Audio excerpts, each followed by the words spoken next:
All right, we are back. We are back. What's up, guys? What's going on? Good evening. Figured let's jump live. It's been I haven't been on live and since the Shakur Stevenson weekend. So I figured, I'd jump on and talk about a couple of boxing topics and chop it up with you guys, see what's going on, check in, and yeah. All right, what's going on? What's up? What's up, everybody that's in the chat? Please hit the thumbs up, please. Um, Shout out to All Around Strong. Shout out to Fresh BX. Shout out to Philly Tree. Shout out to Rich Franklin, Wattslope. Shout out to everyone that's in the chat, and shout out to everyone that's listening. Okay. Um, so yeah, I wanted to you guys see the title. I wanted to talk a little bit about Errol Spence and him making his return and against Tszyu. And I also wanted to talk about Fabio Wardley and Daniel Dubois, which we're gonna get to in a minute. Um, Before I get started, and I didn't finish the interview. Let me look it up real quick because I want to maybe I'll throw the link out there and let you guys watch it for yourself after, of course, after we get off this live because I don't want you guys watching that while listening to me. But I was listening to the my bad. This I don't I was listening to the interview between Chris Mannix on his YouTube channel and Mauricio Solomon. Did any of you guys see that yet? It's titled uh it's titled like Shakur Stevenson gets stripped. But Chris Mannix, and this is a 40-minute long interview. I'm like 27 minutes in.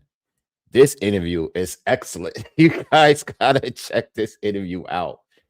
Because every once in a while, Mauricio Solomon, and we're talking about, if you don't know, we're talking about the president of the WBC.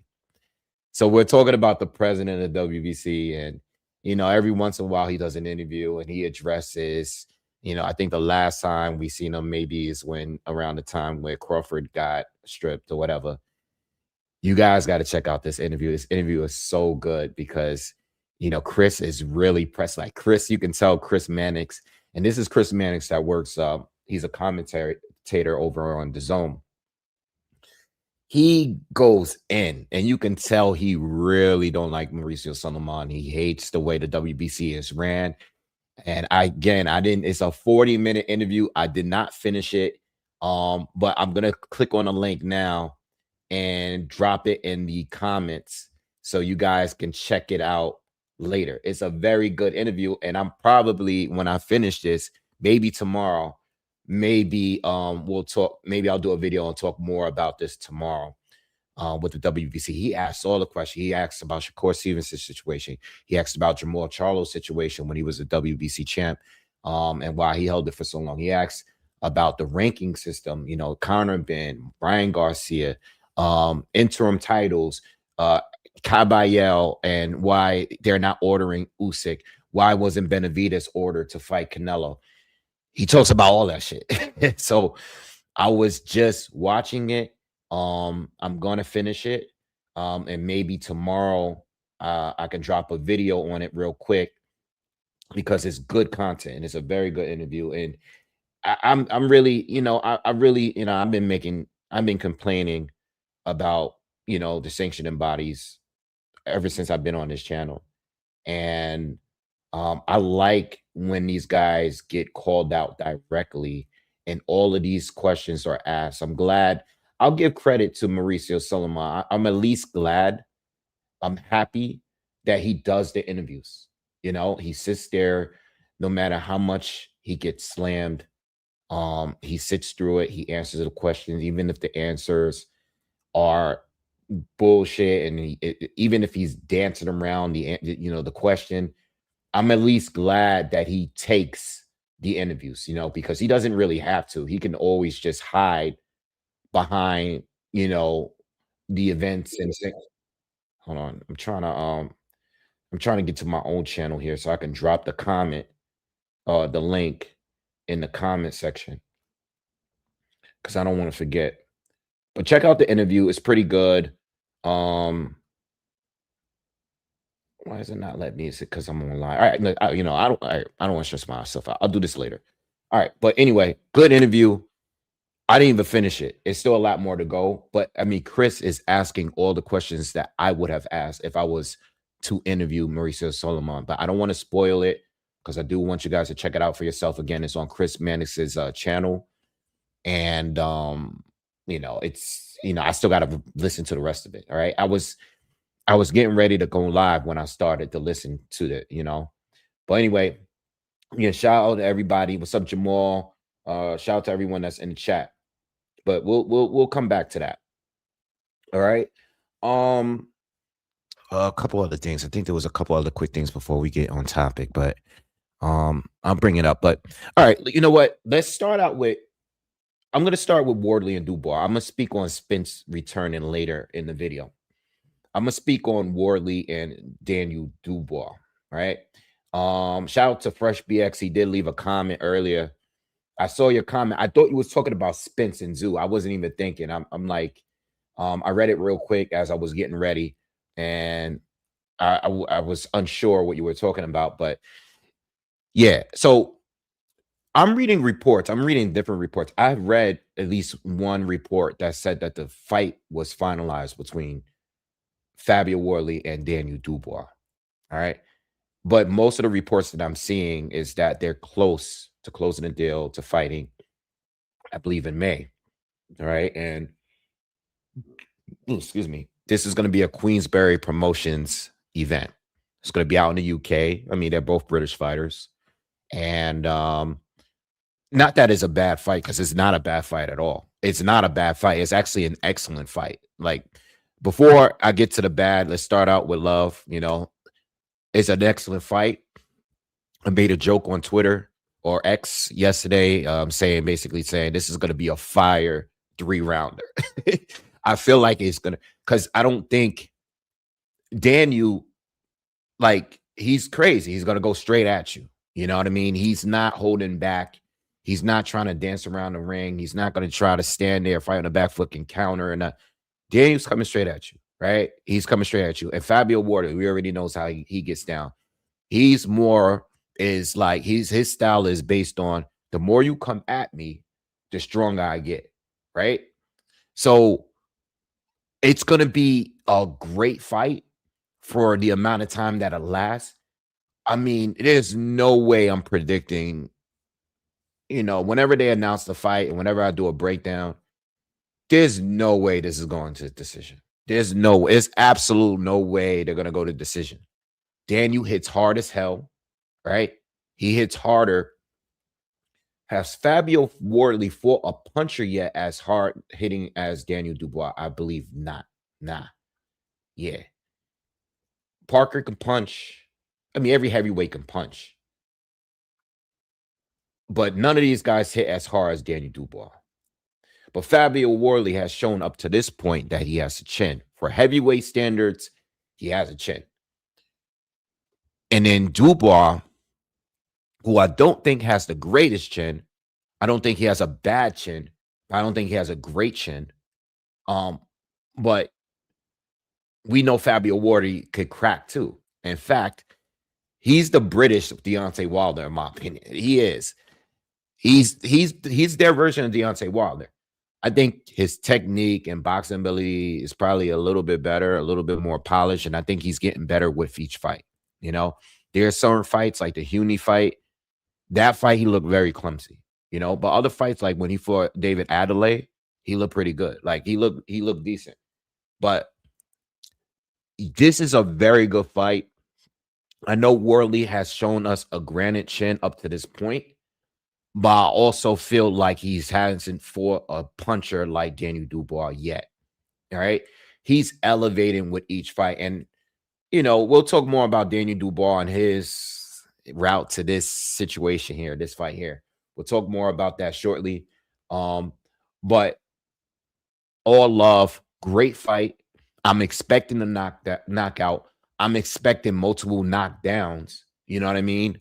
I'm already betting, like I'm already thinking, is there an option to do 2+ knockdowns? You know what I mean? At least 2 knockdowns.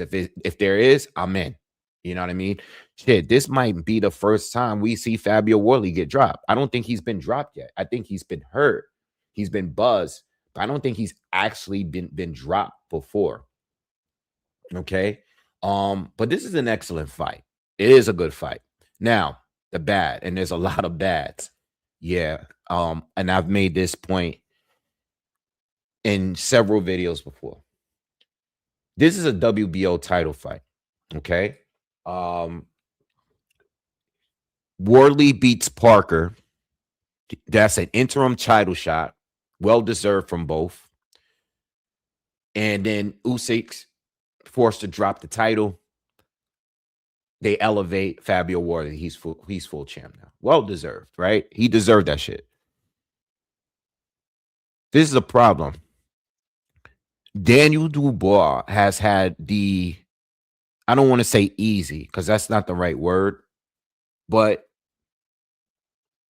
he's had an unfair amount of title opportunities, in my opinion. Okay. I understand that this is not a forced mandatory. All right. But at the same time, he keeps getting title shots like this. And in a scenario where he does win this fight, what are we doing now? Is he gonna fight Usyk for a third time? Like, what's going on with this? Like, let me pull up his resume here. Because I know it well, because I've spoken on this several times before. And it starts with the Joe Joyce loss. Why does this camera keep losing focus? He loses to Joe Joyce, gets stopped. Okay, had some decent fights before that. Beat Nate Gorman, beat Richard Lartey. Those were like good come-up fights, test fights for him. You know, I remember those fights. Ebenezer Tete stopped him. Cool fights, but Joe Joyce was the first test, right? We can all agree to that. Joe Joyce stops him. At this point, Joe Joyce is the man. Like, he's the most dangerous guy. He beats him. He beats Joe Parker later. Joe Joyce is the dude, right? Everybody's like high on him. And he's also with Frank Warren. He's also a B Wayne said, oh, who be saying that? Ring IQ, Jules from Ring IQ. You always say old fish eyes, Frank Warren. No disrespect from Frank Warren, because like, you know, I don't want to create no interviews, but that's funny. Always when he always say that. Joe Joyce stops him back in 2020. And then, he got his loss. So after that, Daniel Dubois goes the WBA route. He picks up a couple insignificant wins, tune-up fights. Bogdan Dinu, Joe Casamano, stops those guys quick, gets them both out of there, right? And you know the WBA and their scams, right? They put him against Trevor Bryan, who is a WBA regular champion, which has always been a trash title. Whoever's owned that WBA regular title was always a guy that was like not even really ranked in the top 20. They're not beating anyone that's relevant. But that WBA junior title, it's literally a junior title. Like, it means like you're a champion, you're paying fees to hold that title. But all the challengers for that title are normally like, that's a title to keep warm. Just in case the right person wins it, then they'll enforce it for whoever is the current full champion. If it makes financial sense, if it makes business sense. So that's the safety title. So Triple D beats Trevor Bryan, right? Destroys him on some weird, what's his name? Don King card. Beats him, which is also a tune-up in my opinion. Trevor Bryan is a tune-up. He's not a real, to hold a title and you're not even in the top 20 ranked is ridiculous, right? He beats Kevin Lorena. All right, Triple D. He beats Kevin. He gets knocked down 3 times in that fight. Beats Kevin Lorena. And then he gets a mandatory shot at Alexander Usyk for a title shot. Now, this is a guy that's getting the shot before Joe Joyce did. And Joe Joyce at this point had already beaten Joseph Parker and he beaten Daniel Dubois, right? He stopped Joseph Parker. He's the first to stop Joseph Parker. But Triple D gets moved and pushed ahead to fight Alexander Usyk. Usyk stops. We had the whole low blow controversy and all of that. Cool. So now he has 2 L's, got stopped in both losses. He comes back again, beats Gerald Miller, stops him, right? Great stoppage, stops him in the last round. Great stoppage, opponent, but he goes on to beat Filip Hrgović, stops him. He's the underdog. Great win. No denying that is a legitimate win. That was the most legit win he's had up to this point. Up until Anthony Joshua, of course. He stops Filip Hrgović, makes him quit. Excellent win. Anthony Joshua, excellent win. I was pissed off that day, but it was an excellent win. Excellent win. No denying. So these two are title shot worthy. Now what happens? He goes into another title shot opportunity, right? At this point, I think he's earned his title shot, right? With Usyk. He's earned this one. So he gets stopped again. We haven't seen him in the ring since that stoppage. And now he's getting another a title shot. Right after that loss, another one against Fabio Wardley. And I think that's unfair. You know, I think it's unfair. I think Daniel Dubois has a name. It's going to be a big fight. It's a fight that people want, so they're pushing for the fight. Again, you could go both ways. Technically, I don't think he's deserving of the fight, okay? Especially because there's fights that need to be made, right? Usyk, I love Usyk. He's choosing to fight who he wants. You get it. You know, you want to fight guys from your class. You want to fight Andy Ruiz or Deontay Wilder. I get it. But as a champion, and they speak on this in this Mauricio Solomon interview that he did with Chris Mannix, what's the point of having an interim title? You know, the interim title, if you're not going to force the champion who's active, the full champion, not the interim champion. If the full champion is actively fighting, what's the point of being an interim title? This is why I strongly suggest you guys to watch this interview with Chris Mannix, because he makes these great points. He's like saying, Mauricio is responding. Basically, he's basically telling you it's good business. If these guys are fine with fighting for the interim title, which is, I don't believe is true. I believe that these guys will settle to fight for an interim title because they don't want to lose their position. You know, if they have to pay sanctioning fees in order to still be in line to fight for that title, that full title, they'll do that. But at the same time, do they want to be interim title? No, you want to fight for the full title. You want to fight for the full. I mean, Wardley has been vocal about wanting to fight Usyk. And Caballero, who's with the WBC, he's interim title champ. How long are you going to be? Usyk is about to fight neither one of those guys next. What are we doing? You know, and that's the thing with Usyk. Like, you already became undisputed. You've had it. You dropped the belt. You won it back. If you're not gonna enforce, and as much as I love Usyk, at the end of the day, that's the way being a champion is. That's what comes with it. If you're gonna be the champion, you got to defend the title. Not everybody can be a champion. So if you have one guy of a long, if you have a long division full of fighters, right? hundreds of fighters there, and there's only one guy. It's that man's responsibility to defend those titles. It is what it is, you know? But is it a great fight? Are they going to make money on the fight? Are they going to sell a lot of tickets? Absolutely. It's a great fight. I am not complaining about the fight itself. I'm complaining about the technicalities to it when it comes to the belt, how one guy can continue to lose and still get another shot. This is what I was saying about Ryan. I think Ryan Garcia's situation is a little bit more extreme because Ryan not only lost, but he failed the drug test prior to that.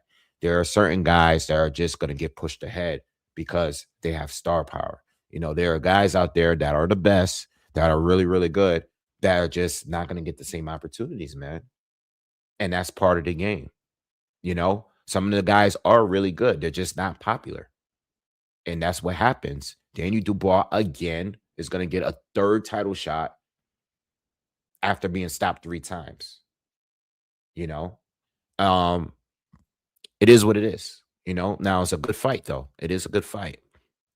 Who do you guys think, real quick, before we talk, we're going to talk more about this, but who do you guys got winning that fight? Early predictions in the chat. Everybody that's here, you know, hit the thumbs up for me if you haven't already. If you're here, smash the like button. Everybody in the chat, give me your early predictions on this fight.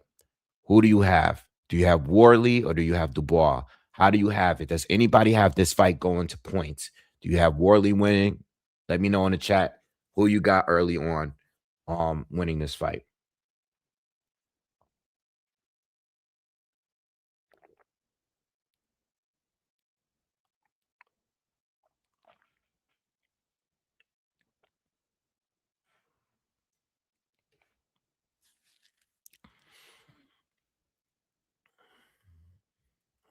What's up, Iman? What's good? Noah says Wardley, he got Wardley. He's mentally tougher.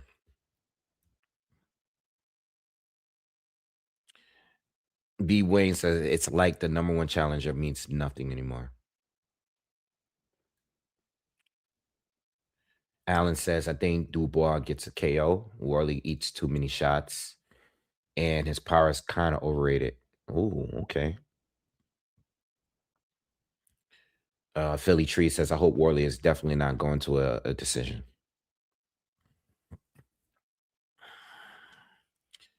GRZ says Dubois. B. Wayne says, I like Caballero versus Wardley. I think Triple D wins, but because he got back with Don. Mike G says it's 50-50. It is 50-50 to me. I think it's 50-50. It's 50-50. When I think about the fight, I think that, like I said earlier, Wardley has shown to have a great chin, but I believe Triple D hits harder than everybody that Wardley has faced. Also, you got to put into account Daniel. He's elevated, has a good jab. Some of the things that we've seen him do to AJ in that fight, and I think AJ fought a poor fight. But Daniel, I do think Wardley is mentally tougher because he has not shown how to lose up to this point. You know, Daniel has taken knees. He's gotten counted out. But he's taken a lot of punishment. Wardley at this point, it seems like when he gets hurt, once he recovers, he's a problem. I do not think his power, Allen, is rated. I think when you can put a dent in somebody's head like that, and I'm talking about Frazier Clark in the rematch, I don't think that's overrated. I think that's for real. I think what he did to Joseph Parker was for real.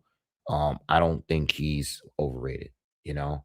I think he does take too many punches though. And he's one of those guys, like I said recently, With who was I talking about? I was talking about Brandon Figueroa, even though he got the win the other day. I was talking about Sabrina Matias. I think these guys that are shown to have great chins, the one thing is once it gets cracked, it's usually a devastating knockout. And they normally never recover fully from that. Wardley has been going and getting into some wars, and it's cool. But Danny Dubois, if anybody's gonna crack that chin, it's gonna be him. You know, I think Daniel Dubois is he's tough, you know. Um, yeah, I don't know. You just it's a tough one to call. Um, but I like Worley's. If we're talking about you got two guys that can punch, I think Wardley with two guys that can punch, Wardley has shown to have a better chin up to this point. Uh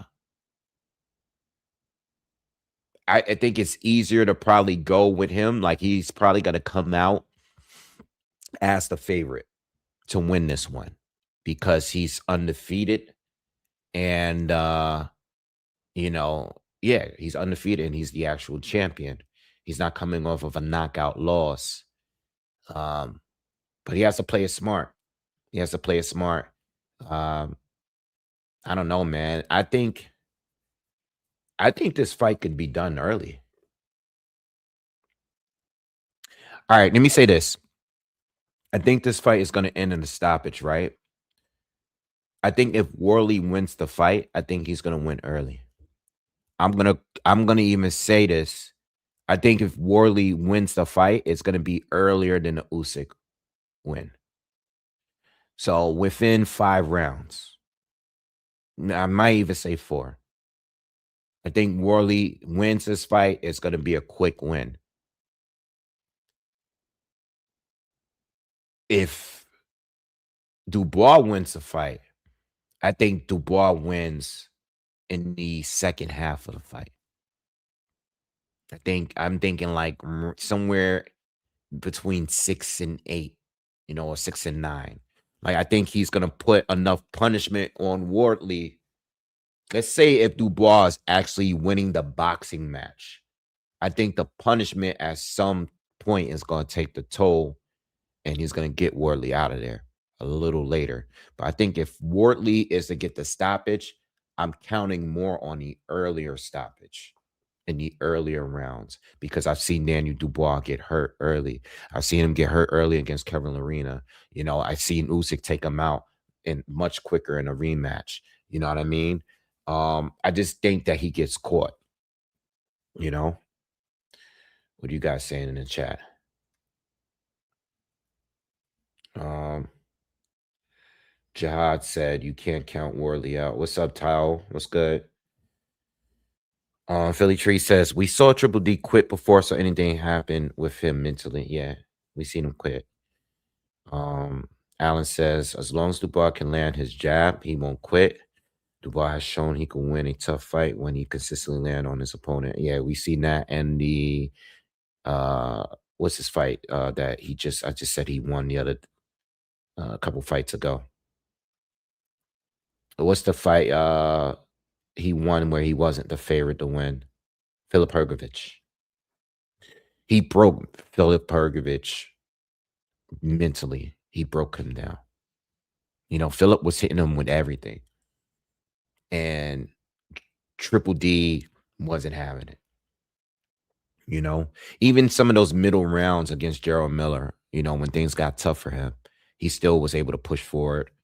Even when AJ hurt him in that last round, AJ, he took a good shot, he recovered, he backed himself into a corner and caught AJ and knocked him out. So you got to give Triple D some credit, even though he's been stopped 3 times in all 3 of his losses. You got to give him some kind of credit. You know what I mean? Yeah, Stormy, I actually started this video talking about that interview. I have to finish it. I had to go live. So I only listened to about 27 minutes of it. Uh, but yeah, it was a great interview. Check it out. If you haven't, if you're just joining us, check out the Chris Mannix, Mauricio Sullivan interview about the WBC and their rankings and their rules. Very good interview. It's a 40-minute interview. I still got much more to go. I'll probably jump on tomorrow and talk about it, if you know, and a number of other topics, but I'll probably do a video. I might not, I don't even know if I'm going to jump live, but I'll definitely do a recap of that video because it was a very good interview. All right. Uh, excuse me. Another thing that I have to mention that I don't like about Danny Dubois, Joseph Parker. I don't like the way that that whole fight got swerved like that. You know, I know Parker went on to lose to Wardley. Um, I didn't like how they pulled out of the fight and they never, you know, and this is what I mean about title opportunities. Excuse me. So even though he was deserving, and I said this earlier, coming off the AJ win, coming off the Philip Hergovich win, coming off the Gerald Miller win, he had 3 solid wins, 2 really good wins. Joseph Parker was deserving of a fight too with a title. When that fight got canceled, I felt like they gave him an opportunity ahead of the other guys like Caballero and Joseph Parker. You know what I mean? And I don't like that. And this just goes back to what I was saying about before about him getting opportunities coming off of losses, stuff like that, or giving opportunities that other fighters is just not getting. You know what I mean? And I think Joseph Parker also has a big enough name to not just get swerved like that. You know what I mean? He losing to Fabio Wardley, it is what it is. But him losing to Fabio Wardley, it's a similar situation to Joe Joyce losing to who did he lose to? The big guy, Big Bang.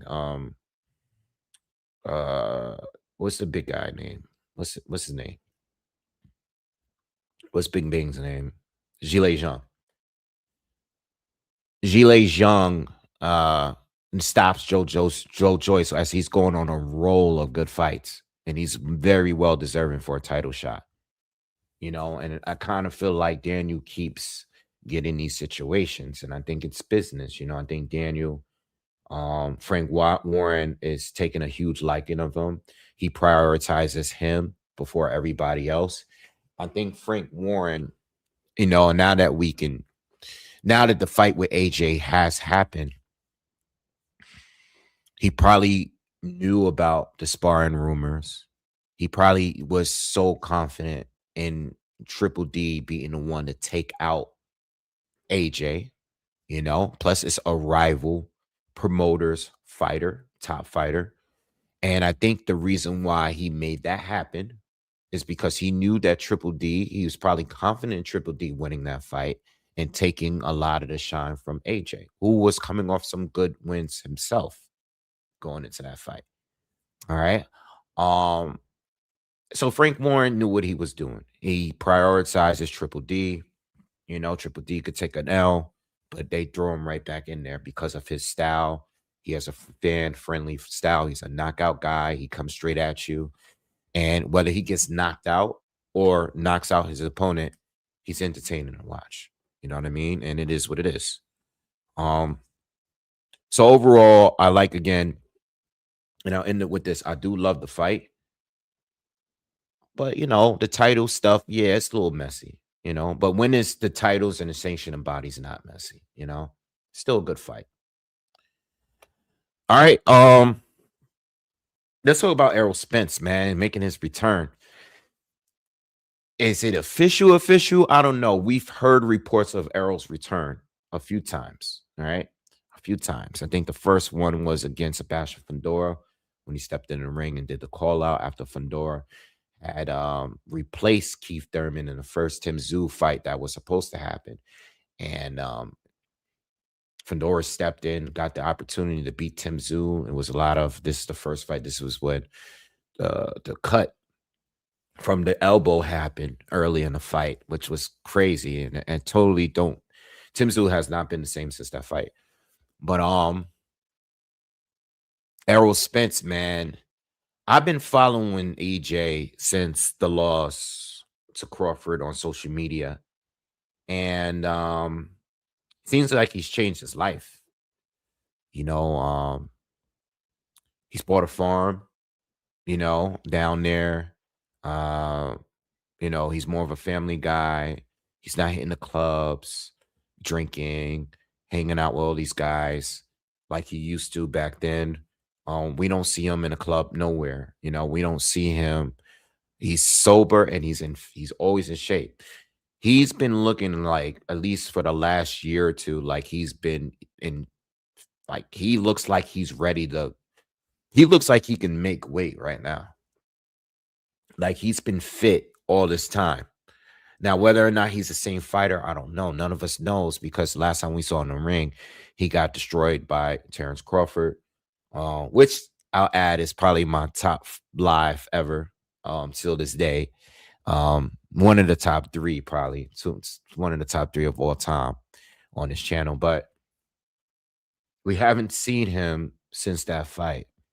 We only could see him on social media. And he looks like he's ready to go. I seen him. I heard that he was getting with Roy Jones. I heard that he's getting with Brettman from Philly. I don't know who he's gonna prepare for, but he doesn't want to have a tune-up. From what I'm reading, Tszyu is probably gonna have a tune-up before their summer fight, and that Errol is gonna go right back and fight Tszyu without any tune-ups. Okay. Now, Tszyu has already had a recent tune-up, which I still never got a chance to watch that fight with Anthony Velasquez. It was a decision win. It was out in Sydney, Australia. I didn't check it out. I did get a chance to watch that guy a little bit before the fight, but I didn't watch the fight. I don't think Tszyu is a tune-up, bro. Fresh BX, you are bugging. I I don't know. I don't think he's a tune-up at all. I don't think he's a tune-up. I don't think he's a tune. I think you taking it too far. I don't know, man. I still think Tszyu is good. That's not a tune-up, bro. There's no way that's a tune-up. I know he's getting stopped twice. He's not a tune-up, bro. Chill. Like, chill. Do you guys think he's a tune-up? Be honest. Is Tszyu a tune-up for a guy that hasn't fought in 3 years and has not fought at 154?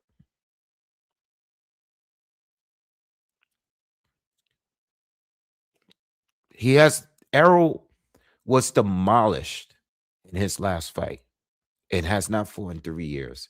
Has never fought at 154. There's no way you can say that Tszyu is a tune-up for Errol. Absolutely not. Let me see what you guys are saying.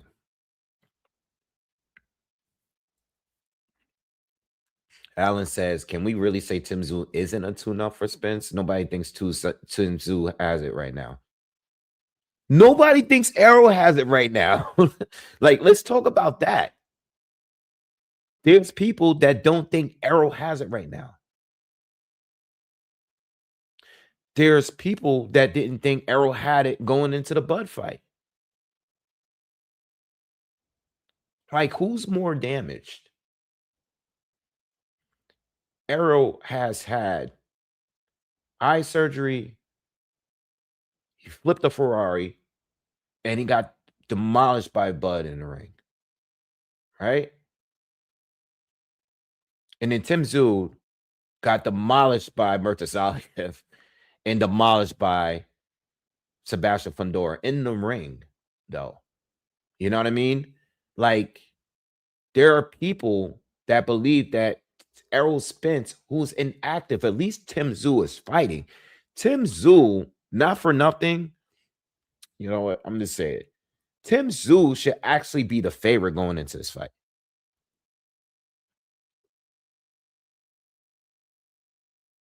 He should be the favorite going into this fight. Simply because he's the guy at the division. He's a guy that's been active. Win or lose, he's active. Errol says, no tune-up. I'm going straight to Tim Tszyu. My first fight at 54. No, I don't think so. I can't. Let me see what you guys are saying. Tao says, no disrespect to Spence, but I think Tim Tszyu stopped him in 10 rounds. That can very well happen. Errol might be washed. Errol might be washed. Yo, y'all bugging. Come on, man. Errol may be washed. If Errol loses, respectfully, if Errol loses, I think you can make a strong case that he's washed. And if Tim loses, this is like an important fight. If Tim loses, I think Tim losing makes it, now you're just gatekeeper level. If he loses again, he's gatekeeper level. If he loses to this into Errol now, we dropping him down to gatekeeper level. I'm not yet to put him as a gatekeeper yet. You know why? Because there's too many guys at 54 that has not been tested yet. You know what I mean? I don't know. Fresh BX says he wouldn't have been a tune-up a few years ago, but in my opinion, he's tune up now. All right. Libre says, yes, Tim is a tune-up easily. What? Oh, man, y'all bugging out, man. Tao says, no way Tim's a tune-up. Philly Tree says, no. Zamora says, not really. Fresh comes back and says, I might be picking Spence. LOL, I'm really not a believer at 10 at this point. Kaj says Arrow versus Bochuk would be as good, be a good ass comeback. That's gonna be a freaking war. Yo, that would be a war. Too many punches.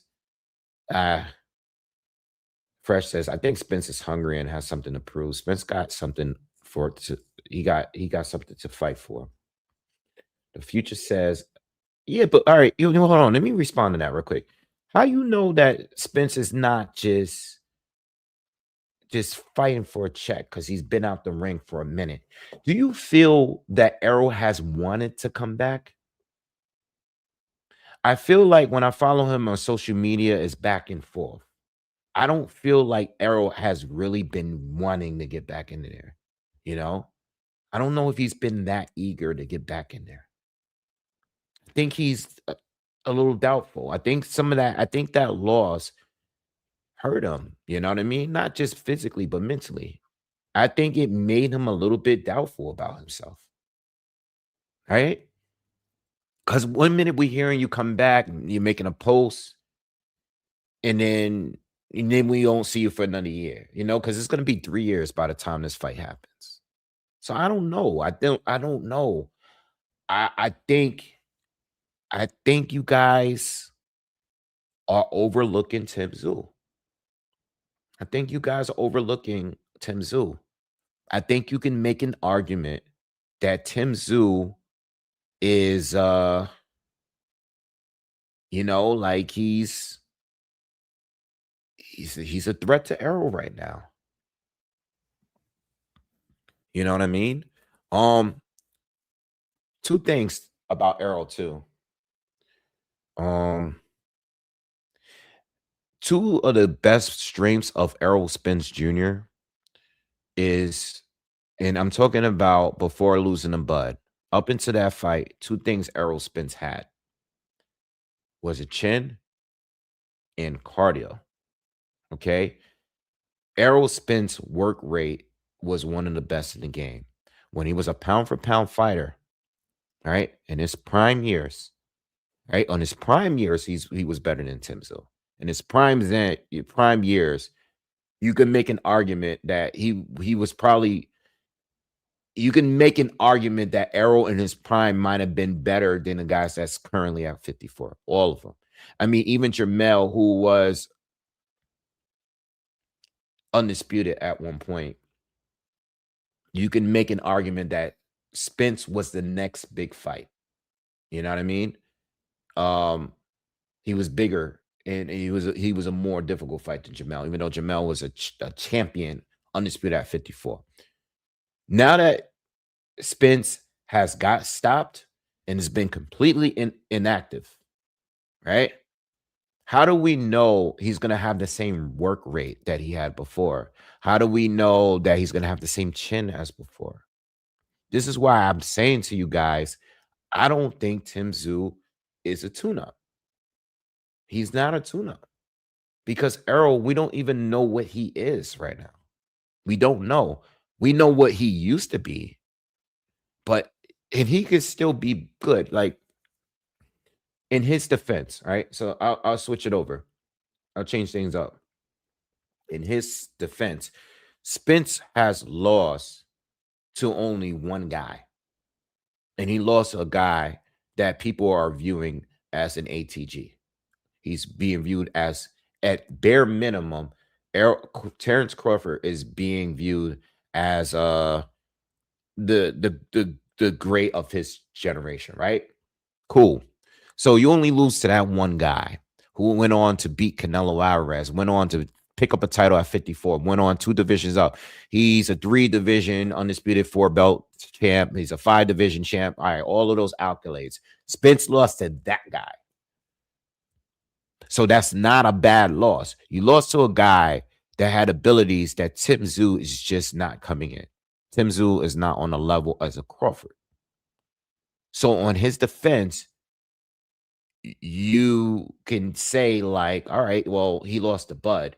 Look at her 2 Tszyu lost to.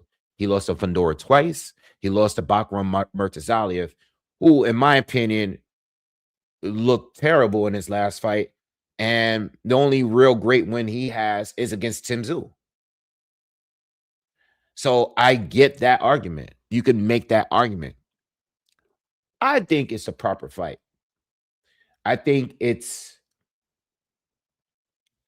think it's a tune-up. I think it's right. It's the exact fight he needs to gauge where he's really at. I don't think he wants to fight someone that is just an easy fight. I also don't think he wants to fight for a title right now against one of the best at 54. I don't think Tszyu is that far off from being the best at the division. I just don't think that yet. You know, I think the division is great. And I think he's probably on the far end of a top 10 fighter at 54 right now. You know what I mean? Yeah. Let me ask you guys this, and I want you guys to answer this in the chat. Is there someone at 54 you guys would have rather Tszyu fight, or I'm sorry, not Tszyu, because this is about Errol and his comeback. Is there someone that you would had rather Errol to fight on his first fight back over Tszyu? Is there someone that you would have preferred? Do you think the Tszyu fight is too difficult? Do you think it's a little too light? Some of you believe that this is an easy fight for Spence. Is there anybody else you would have preferred for Errol to fight on his first fight back? All right. Now I'm currently on BoxRec.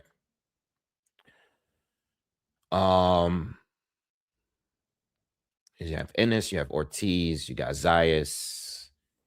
Ennis and Ortiz are not champions, but they're viewed as the top 2 guys at 54. Yeah, Zayas and Fundora, who are the actual champs. All right. And then now you got Josh Kelly. You got Keith Thurman. All right. And I'm going to speak on him in a minute. You got Israel Madrimov. All right. You got Bakram who just lost. He's trying to get he's trying to run it back with Josh Kelly, right? So he's petitioning now to get his rematch with Josh Kelly. Uh I don't know Bakari Samaki. I don't know that guy, but he's ranked in the top 10. And you got Erickson Lubin right at number 10 above Tszyu.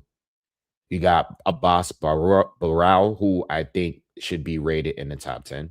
All right. I would put him above Erickson Lubin and Tszyu right now, in my personal opinion. But that's just my opinion. You got Brandon Adams, which to me would have been a good comeback fight. I think the Tszyu is a good comeback fight. But I think the Brandon Adams fight, I think that's equally as good. Now, it doesn't have the name of a Tszyu, but that's a tough fight. It's a dangerous fight for someone that may not be the same fighter. You know what I mean? May not be. All right. And I could go on and on, but I'm gonna leave it right there. Let me see what you guys are saying. Ron says Rashidi Ellis. I forgot Rashidi Ellis is fighting at 54. I don't know.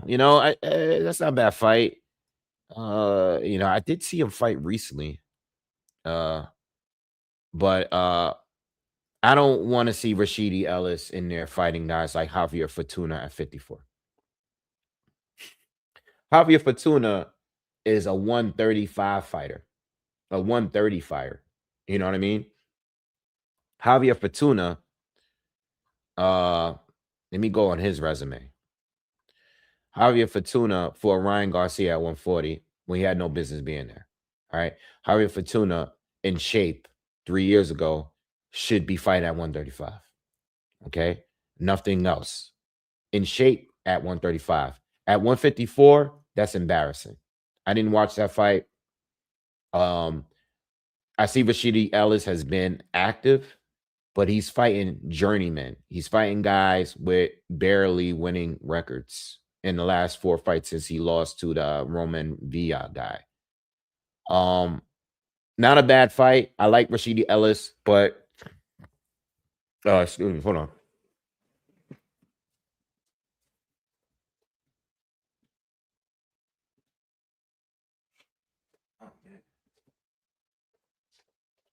I like Rashidi Ellis, but nah.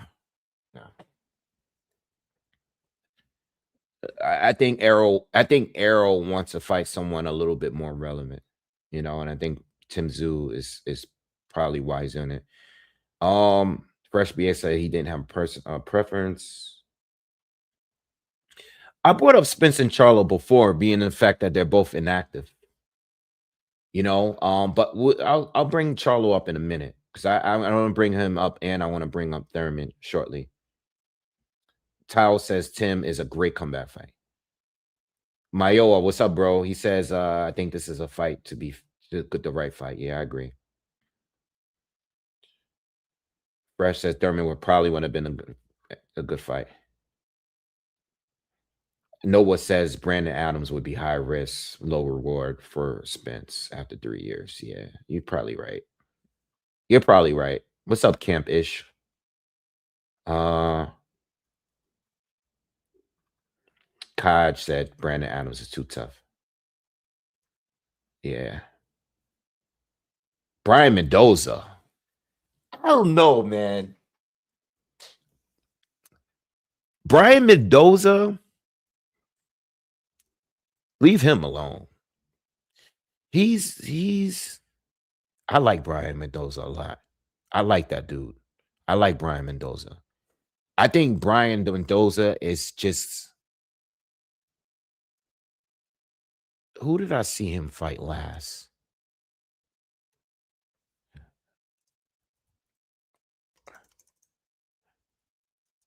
Who did Brian Mendoza fight? Who's the last time I seen him fight? And he lost. Oh, he lost to Bochuk. I think that's the last time I seen him fight. And he recently beat a journeyman. He lost to Bochuk. I remember that. I saw that. I still think Brian Mendoza will pull off an upset again. I like that dude. I think he will pull up. I think eventually he's gonna beat someone that's gonna be relevant sooner than later. You know, we know he knocked down Fedora. But I think he's really good. I don't think he's easy for anybody.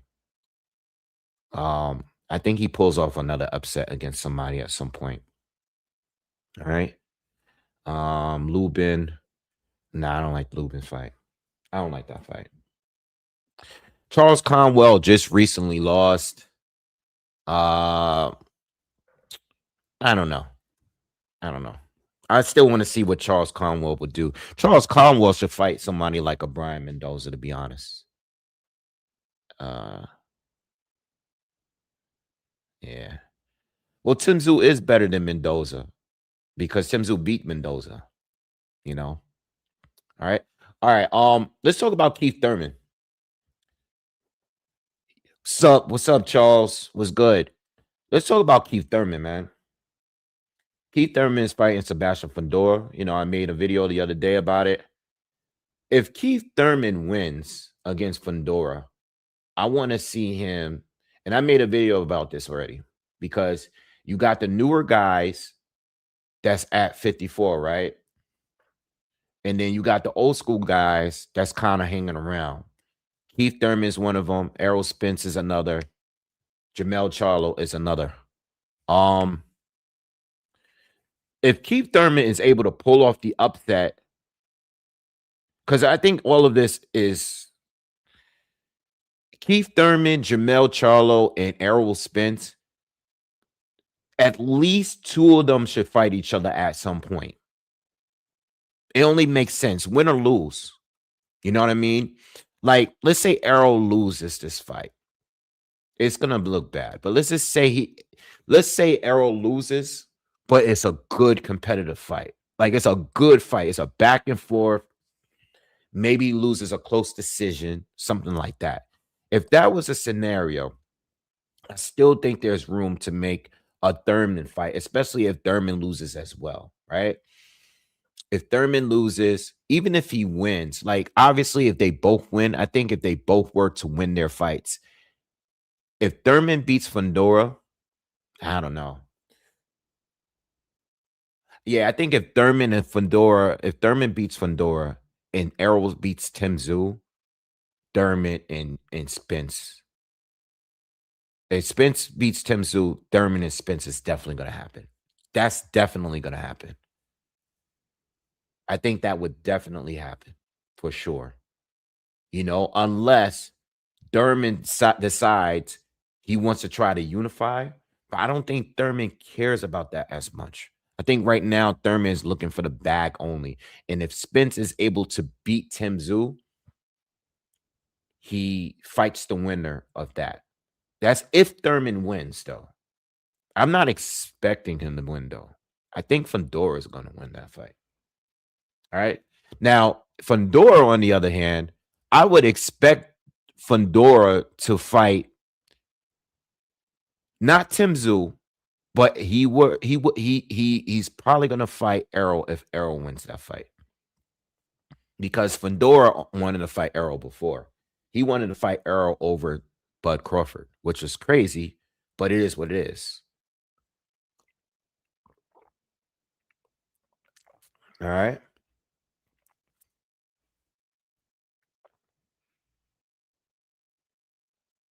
Hold on. Stash, let me call you back. I'm on live. All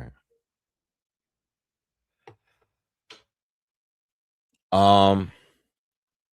Where does Jamel Charlo fits in this? Jamel has recently called out Spence, and Spence just sent a shot at him. Did y'all see that? Spence sent a shot at him. He's like, well, you know, Bud is not in the game no more. Canelo's not in the game anymore. You know, so he wants a big money fight. So that's why he's calling out Errol Spence. And these guys used to be boys. Like, what happened to that? These are the Texas boys. You know, he's with Jamal. He's with the twins. He's always with the twins. Jamel want that smoke with anybody, including Errol Spence. I think Jamel, now that Spence is working things out with Tszyu, and then you got Keith Thurman getting into the fight with Fandora. Jamel needs a fight now. He needs a fight right now. He needs a fight right now. Like right now. Like, um, I don't know against who. I was bringing up names at 54 before. I don't know against who, but he needs a fight right now. We need to see Jamel Charlo. He needs a tune up or whatever. He needs a tune up right now. Especially with his style, you know what I mean? Jamel is very athletic. I think the older he's getting, the movement, and how explosive he is. I think him being inactive and getting older and just not you're not gonna you want to keep that explosiveness. Being that he's a puncher now, Charlo needs Charlo needs to be active, and he's a guy that stays in the gym too. I've been watching him on social media as well. He seems like he's staying fit, and that's good. But we need to get him back in the ring. He needs to get in there. Um, but I would like for him to get in the mix of one of these fights here, you know, even if it's not Spence right now, or if it's not Spence, if it's not Thurman, um, you know, I just think that he needs to get in he needs to get in there with someone, you know. Just my opinion. What are you guys saying? Philly, that's funny. I see you. Alan says he need to forget about getting another Canelo bag. Well, he's not going to get another Canelo bag, but he can still get another bag. You know what I mean? Because you got Errol, you got Thurman, you got Ortiz, you got Ennis. You know what I mean? There's still good fights out there. Um, yeah. But at the time when you got to remember what happened that night when Crawford beat Errol Spence. Charlo was on the side, ringside, like basically saying, like, you know, I'm already undisputed. I'm fighting Canelo. Well, after Canelo beat Charlo the way that he did, Crawford lost interest in Jamel Charlo. Because remember, originally the plan was he wanted to beat Errol and then he wanted to beat Jamel Charlo next, or at least fight him. Once Charlo lost to Canelo and it wasn't competitive, it kind of like it was a dub after that. It was over. Like, Bud wasn't gonna fight Charlo, you know what I mean? He beat Madrimov, he picked up a title, and then he went straight to Canelo, and now he's retired. So the Charlo fight was never gonna happen after that. I don't think it's about Charlo running at that point. I mean, Charlo just he lost to Canelo, and that was it. He got a bag, and that was it. I think Jamel Charlo against Brandon Adams is a good fight, but it's a dangerous fight for Charlo. It was just like somebody else said earlier, like it's high risk, low reward. It's a very high risk, low reward because Brandon Adams looked great against Bohachuk. He looked great. I'm going far to say Brandon Adams looked good. He looked better against Bohachuk better than anybody else did. And he beat him twice. He knocked him out, and then he thoroughly outboxed him in the rematch. He made Bohachuk look like easy. You know what I mean? Like even Virgil Ortiz, struggled dramatically in that fight with Bohachuk. But Adams was able to go in there and box him clean. You know what I mean? No one's been able to do that. So Brandon Adams, he's going to have to, I feel like he's going to have to do it the tough way. He's just going to have to fight and he's probably going to have to get another really good win in order to get an opportunity. Like the sanctioning bodies is going to have to elevate him or make him a mandatory in order for him to get a title shot. I just don't think I can't see Brandon Adams getting a title shot. You feel me? I just can't. I don't see it, bro. I don't see it. You know what? I'm gonna open up. If you guys want to join up, you guys send you a link in the chat. If you guys want to pop in real quick, join up real quick. Leave over. So since we're just talking 54 at this point, the link is in there. If anybody want to join up, join up. Yeah, I don't know, man. Uh I think you guys are sleeping on Tim Tszyu a little bit. I think if this was if Arrow is anywhere close to being in his prime, maybe not in his prime, but if he's still solid and he could still get us the work rate that we got from him before, and if his chin is holding up, I think he should be able to beat Tim Tszyu, you know? But I think you guys are sleeping on Tim Tszyu, you know?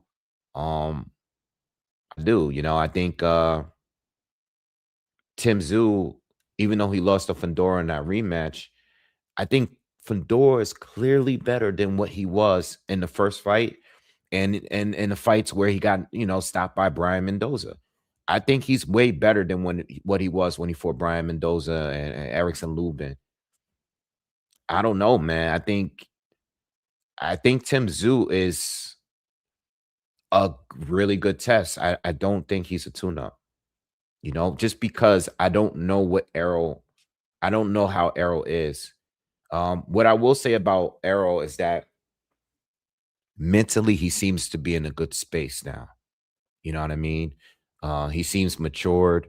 Every interview he gives now, he seems very like, you know what I mean? Like he just seems like a different guy, you know? Um, and I think that maybe that can have a good effect going into this fight. Maybe the layoff is helpful. Being out the ring that long is helpful in some ways. I don't know. I think 3 years is a little too long, but I think if he at least took a year off after that loss, I think 3 years is a little too long. I think he's definitely going to be rusty in there. And another thing, stylistically, Tim Tszyu is a fast starter. I think you guys are not really factoring that part in too. When a guy's been out of the ring for a year, they normally look rusty in the first round or so, Arrow has been out of the ring for 3 years and he's been stopped in his last fight, brutally stopped. Um, I don't know. I don't know, man. I think this is the right fight for him. And if he is to lose this fight, I think it's gonna hurt his stock. Well, it depends on how he loses, you know? It depends on how he loses this fight. All right. But I don't think Tim Tszyu's performance was that bad. I mean, no, Fedora did destroy him.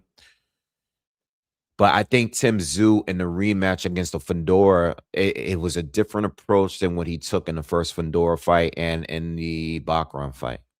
You know, he was trying to be at least a little defensive. It wasn't enough, but still, tough fight. So we'll see. We'll see. Also, he's not with his old coach. That may have an effect on him too.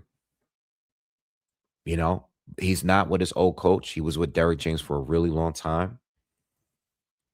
And we also got to see, is he gonna have chemistry? It's too many unknowns. This is why I'm saying it's not a tune-up. It's too many unknowns. He's gonna be with a new coach. He's coming off a knockout. It's been 3 years. He's going to a new division. It's too many unknowns.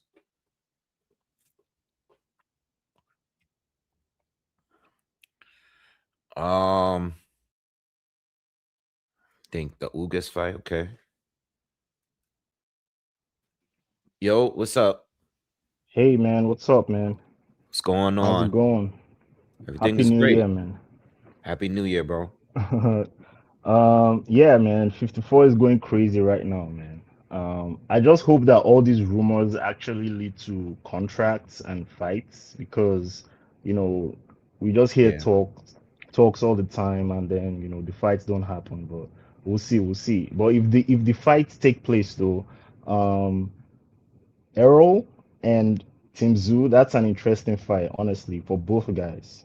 Mm-hmm. Very interesting. Because Errol, his last fight, we all know how that went down, right? He has to actually come out and, you know, just show that he's still who he is. Because it's two ways. It can be in the middle for Errol. It's Hmm. either he still fights the same way he fights and is usually dominating, or he's just gonna be like washed. And Tim Tszyu can punch. I don't know. A lot of guys are underestimating Tim Tszyu. I don't think he performed badly in those two Fondura fights, Yeah. especially the second one. And I bring the second one up because he kind of like it seemed like he quit on his stool. But if you watch that segment, that last round, Fondura was hitting me with a lot of punches, a lot of flurries, and Tim Tszyu was catching him clean. He caught him with like five clean rights Yeah. in Wasn't that segment. wasn't yeah, sorry, cut you off. Yeah. Wasn't wasn't Tim Zoo's best round right before he stopped? Yes, exactly. That's my Yeah, point. I That was his remember best that. round in the entire fight. He was landing big shots on Fondura, but Fondura just kept throwing punches. So I think it was a mental thing at that point for Zoo. But I think if he can overcome that, he's still very dangerous. And Yeah. backhand fight, he didn't take the right approach in that fight, but he can punch still. So for Arrow needs someone like that with that kind of danger to bring out the best in him. Because if he doesn't fight the way he can fight, Tim Tszyu is just gonna take over the fight. So, but we'll Well, a see few though. We'll things. see. A few things is now that we're talking about it, and now it's starting to have me thinking about how the fights normally go. So Hmm. one thing about Tim Tszyu is that, and I know he's a fast starter offensively, but Tim Right. Tszyu always gets dropped early. Right. Every time he got knocked down, It it's was early. early. Right. Now, Errol normally is a fast starter. In fact, he's Hmm. one of the fastest starters out there. When he was, as soon as he comes out, boom, He he's just working. got Like, comes out right, with the he comes jab. straight at Right. you. Yeah. So these are two guys that are normally coming straight at you. But the difference is Tim Tszyu, even when he was undefeated before Fandora, the couple of times he got dropped, it was like in the first round. You know what I mean? Mm. Like, Yeah. um, which makes things a little interesting there Interesting. because Yeah. if Arrow, even though he's going to be a little bit rusty, if Arrow starts out fast, Hmm. you know what I mean? It could be, I don't know. We got to see how he is when he takes a good punch. But if he starts out Right. fast, that might be a beneficial thing for him because Tim Tszyu has been dropped early and he's been Hmm. stopped early. Hmm. So, Yeah, he doesn't that's want to another let point. Timzu settle in. He doesn't want to let Timzu settle into the fight. He has to come out early and, just be. That's why I said be the same guy, because if it's anything short, if he starts thinking about it, or like Timzu starts gaining confidence, things Yeah. could go bad fast. So, Yeah. but yeah. I think, I think, I think it's very important for the both of them to come out and push it. If you're Tim Zoo, you want to come out fast because Arrow's going to be rusty. You want to Yeah, take any definitely. confidence he has. You want him to feel like how he felt in his last fight. You know what I Yeah, mean? yeah. Um, Also, as brutal as the Spence Crawford fight was, Spence still was stopped on his feet. Excuse Mm-hmm. me. He wasn't quitting. You Yeah, know what I mean? yeah, No matter how yeah. bad he was He getting he beat knew up. he knew he knew everything that was going on in that fight. He was never out of the fight. Yeah, He just lost, he just happened the way it happened. Well, like it wasn't like he was out on his feet or he quit on his stool right. or he was rock bad. I mean he was rock bad, but still he was still still trying. Yeah. So and you're right, he does look like he's in a great space mentally. He looks like someone who is like analyzing, just seeing the way everything is, because based on the responses you get from his interviews. Um, and I don't know, man, Charlo versus Spence in Texas.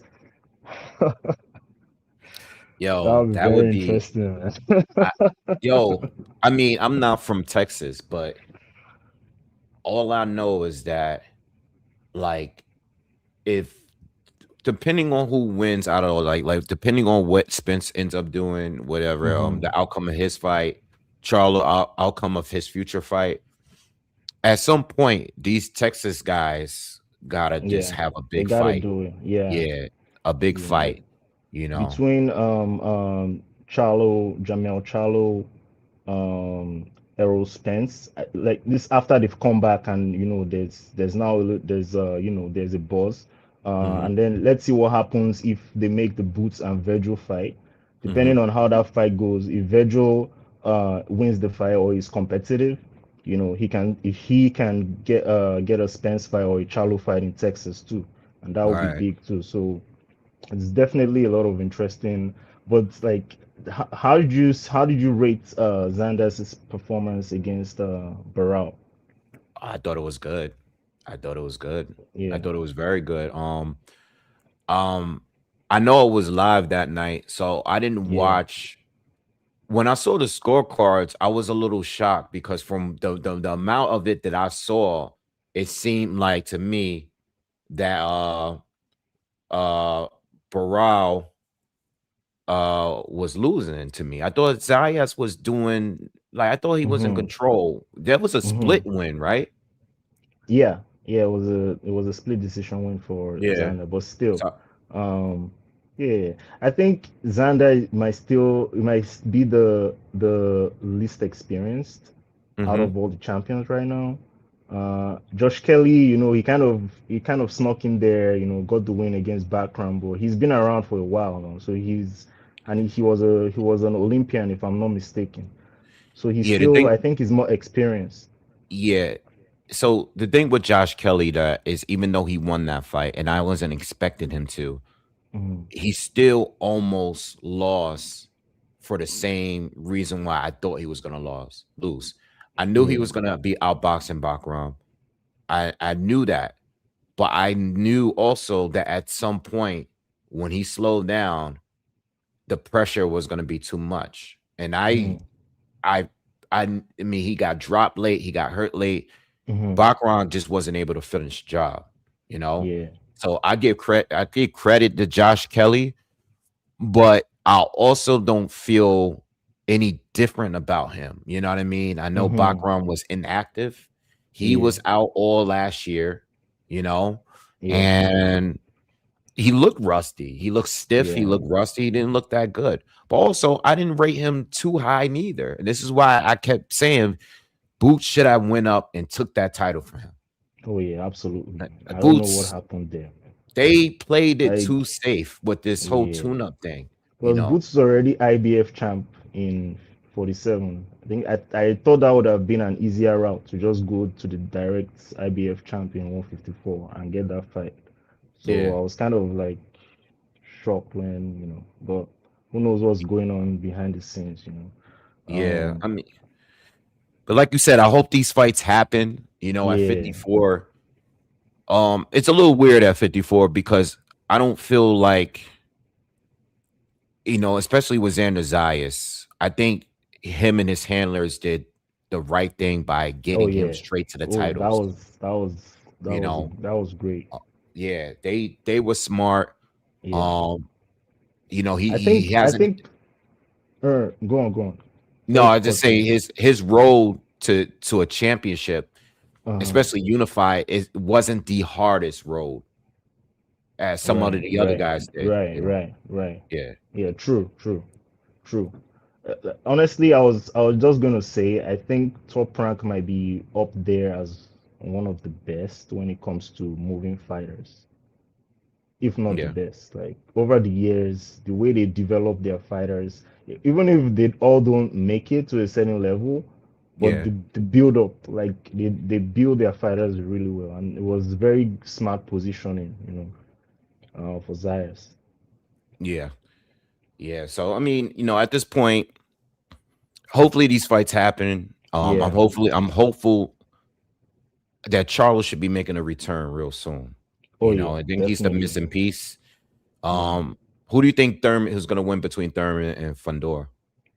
Um, right now I favor Fondura just because of the activity, and Yeah. he seemed to be getting better, getting confidence and understanding who he really is in the ring in his last few fights. But Hmm. Thurman, two fights since 2019. Oh man, that's tough.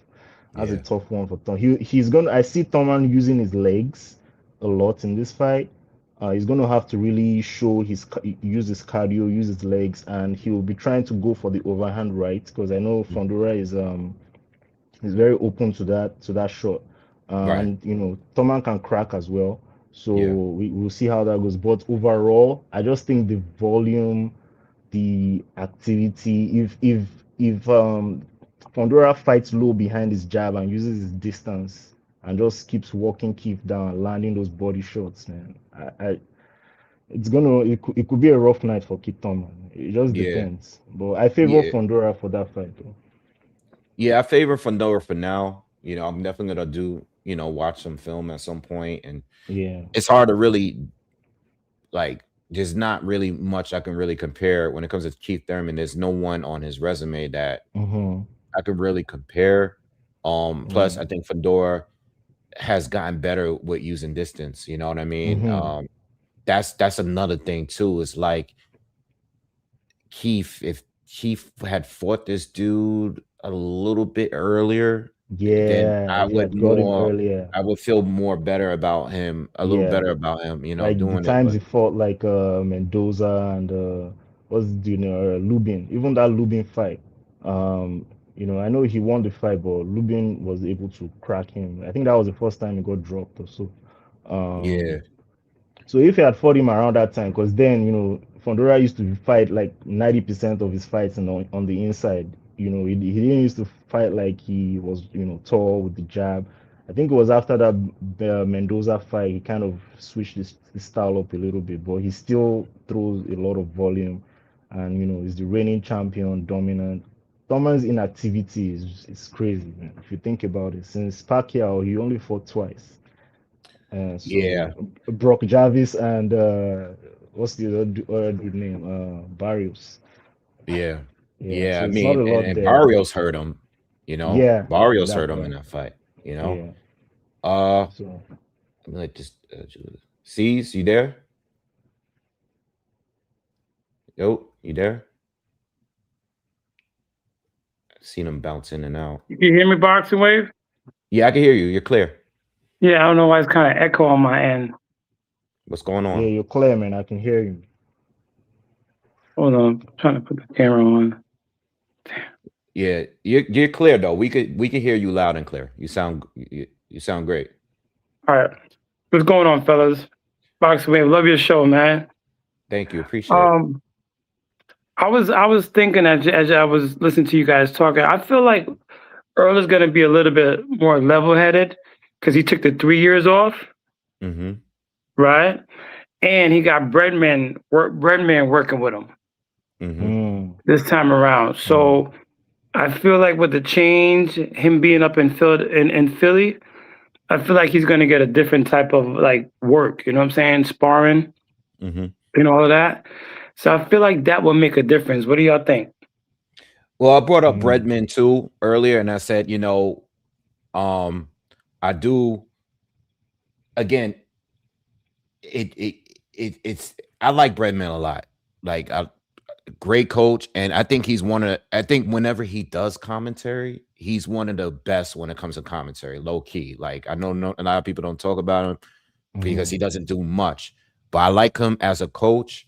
Again, me liking him as a coach is it depends on their chemistry. I don't know if Breadman is the right coach for Errol.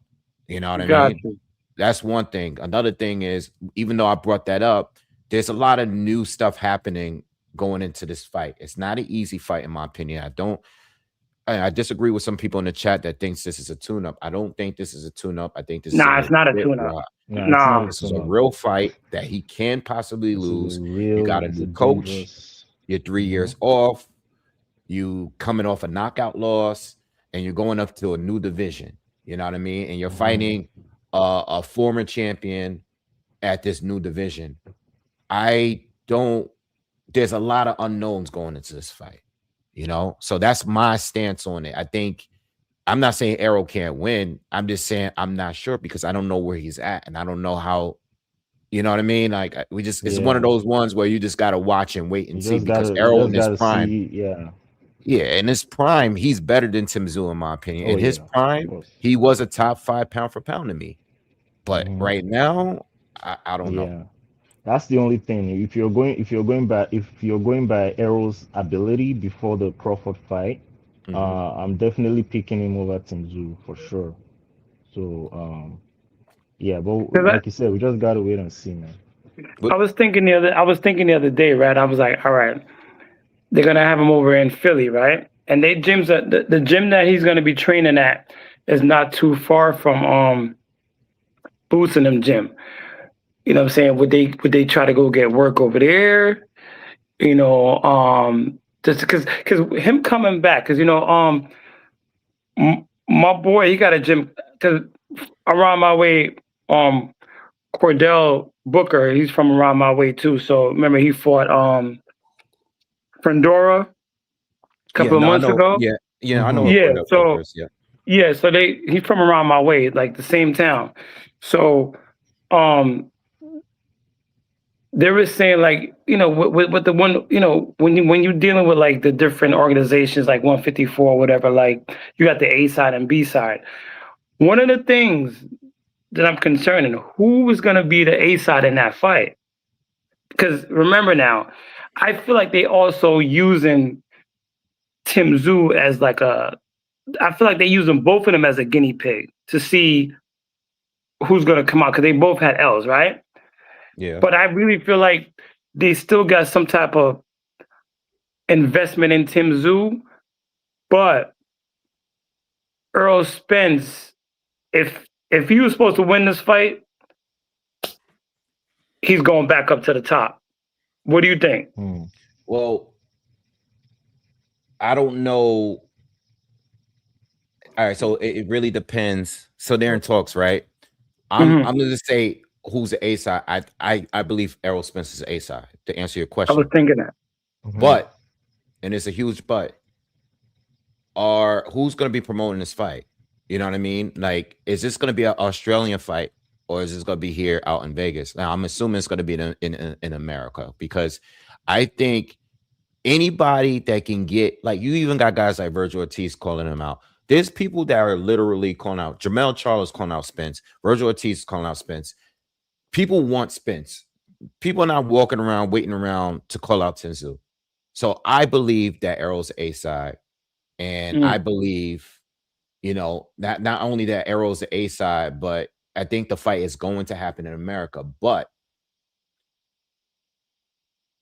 I don't know how things are gonna go by the time. Like, again, we're hearing that they're in talks. That's what we're hearing. This whole chatter is about in talks. In talks, right. Tszyu can do. I think was it Tony Harrison when they had they've done stadium type fights out there. They can do that out there. Tszyu is big out there, and if Errol's coming out there, it makes the fight much bigger. So I still believe overall Errol's the A side. It's like when Pacquiao was the A side when he fought Jeff Horn. He's the A side, but where did he go? And then where was it? Was in the Stavio when he fought Jeff Horn. You know what I mean? He's still the A side, but it's in Australia. You know what I mean? So I don't know. I mean, it really depends on how they set this fight up. Like, as far as A side, B side, I really don't know. But all I know is that when it comes to Errol, since losing to Crawford, Fundora called them out. Ortiz called them out. Jermell Charles calling them out. Keith Thurman's called them out. Like, people still want that smoke with him because he's Errol Spence. Like you can't front. He still got the name. Tszyu don't get that kind of attention. So check this out then, right? Mm-hmm. The 154. I want y'all to picture this. The 154 slate. You got all that mix up that's going on. He's gonna be coming in, right? Mm-hmm. Remember, you got Boots down in Philly. They're not that far from each other, right? So my thing, if Breadman is gonna be his coach moving forward, let's say, or maybe for this fight, do you think they would mess him up in sparring sessions? Because right now, with the 154 division, right? Mm-hmm. He's still like he's still a stop. Do you think they would bring him over there to get some work, or you think they would keep them away from each other? No. They're not. They're not going to spar. He's a So you don't direct think? rival. He's a direct future opponent, possibly. Boots Ennis is not someone that's going to be sparring with Errol Spence right now. It's too close. It's too close. I agree. You know, Okay. so Yeah. like Gotcha. you from out there, and if you're saying that he's going to probably link up, they're going to be in this gym. I mean, of course, everybody's gonna the word's gonna go out how these sparring sessions gonna go. You know, we might even hear it ourselves. You know what I mean? There's They content just trying to creators. keep it. I think they just trying to keep it on a hush hush. But you already know he's out there. You could tell. Yeah, You can tell by the guys that they're interviewing around, they're taking the pictures with. They're just in two separate gyms. Yeah, nah. There's no way Arrow and Boots is gonna be sparring. You know what I mean? Like, they're too absolutely close. not. Like Absolutely. in 154 and even in 160, because even if Errol decides to move to 160, Boots is coming right up there as well. So they're gonna Yeah, meet. They're gonna meet at some point if Errol's still fighting. So you gotta Well, understand. You gotta that understand. 154 right now is just the reason why it's so. I think by Murder losing last week, I think that kind of shook things up a little bit. But I feel like like I feel like if Boots don't get the fight with Virgil, right? Which they Mhm. said they're working on. I feel like a lot of people still sleeping on Brandon Adams. Remember, he's in that division. And he's not a walkover. He's not a walk in the park. You Mhm. know what I'm saying? Yeah. So it's like it's a lot of mix up right now. But I'm after when they made the announcement there's a possibility they're supposed to be fighting in April. I think Earl is ready. I just don't know with the skills that he had, right? If he would be ready to tangle with like a Boots. I know that I feel like he could beat Jamel. You know what I'm saying? I feel like he could beat Jamel. I feel like he could tussle with Xander, but what's my man name? Virgil. I just know I just feel like he's a little bit too flat footed for Boots. Boots. Yeah. Well, What do all you right. think? Well, I don't think he should be fighting any more on a higher level than fighting Tszyu. Let's just make that clear. Like his first fight back, if he were to fight Jamel Charlo, well, both of y'all are inactive, so that's different. You know what I mean? Like if he were to fight, he should not be fighting on his first fight back, in my opinion. I don't think he should be fighting Boots, Virgil, Zayas, Fandora. Like, nah. 3 years? Nah. Tszyu, yeah, because Tszyu is we know how he loses now. Like, you know what I mean? That's been exposed. All mental too.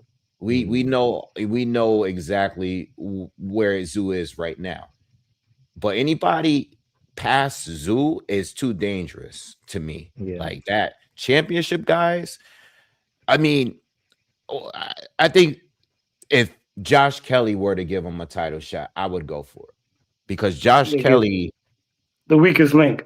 yeah, he's the weakest link. Like, let's keep it 100. He's the weakest link. It was a good win the other day, and he's gonna give a lot of these guys hell in the first few rounds. Like Josh Kelly he could move. He's quick. Like he's no joke.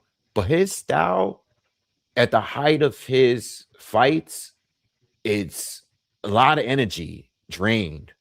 You know what I mean? His fight is not based on Yeah. his style is based on him burning out. Like Yeah, all of it's not efficient. Like he it's not doesn't efficient fight enough. efficient. He just Yeah, he uses a lot of energy in the first few rounds and facts. then he burns out quick. Later rounds. If someone can cut the ring off, exploit his body, he's going down. That was what Yeah, happened in the Avenasian fight.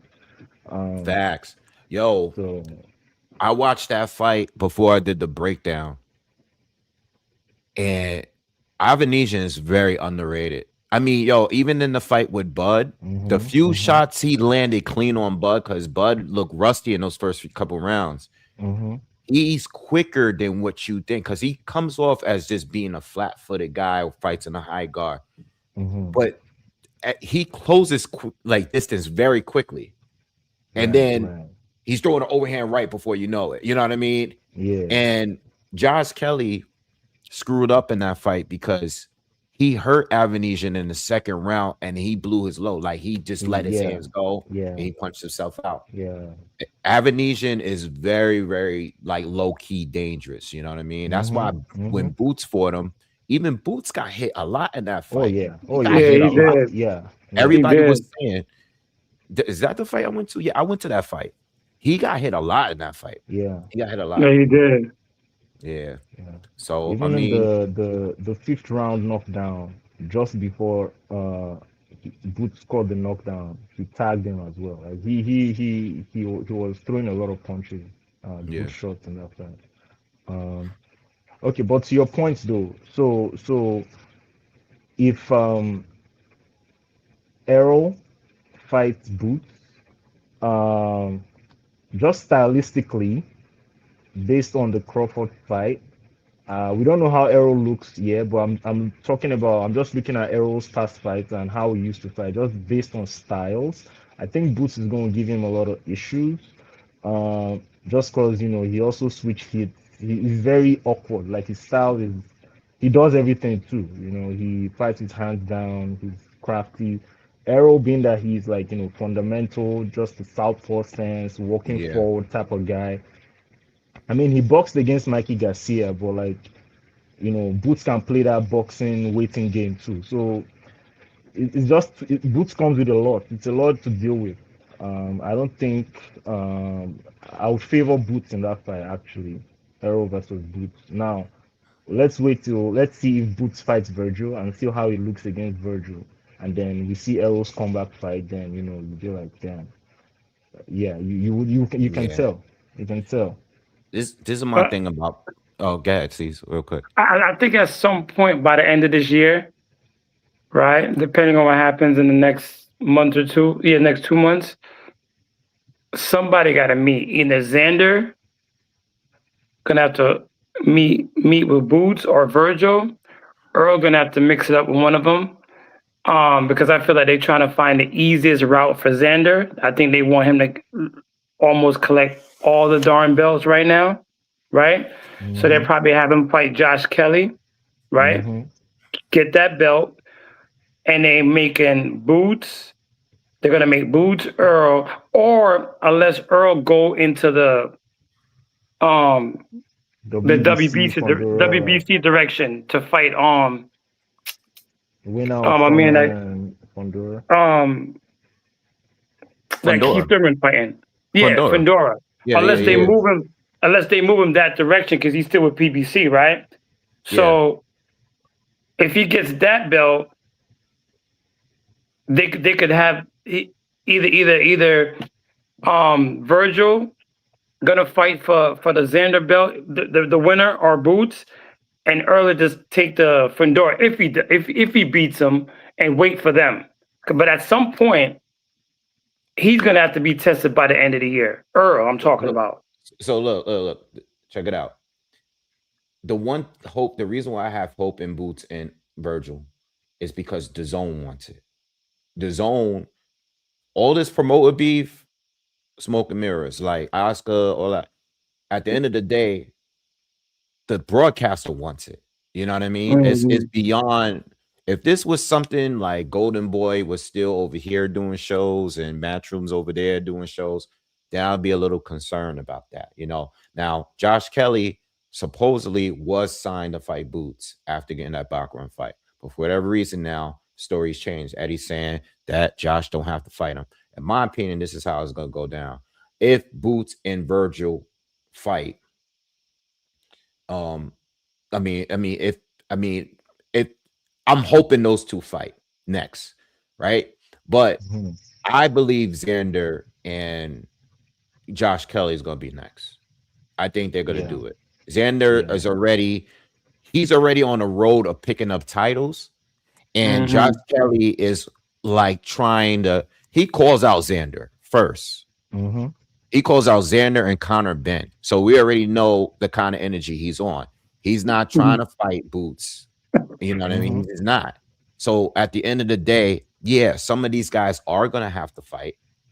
But I think all of these fighters are kind of, they're all looking for the best opportunity. Xander is doing it the most smooth way, though, because he's actually Mm-hmm. Right. elevating with each fight. He's learning on the job while picking up titles. Mm-hmm. You know, And he's trying to where be a star. no, but He's already a well, yeah, I mean, Puerto Rican fighters historically, once one is super good and better than everybody else, they always gonna have star power.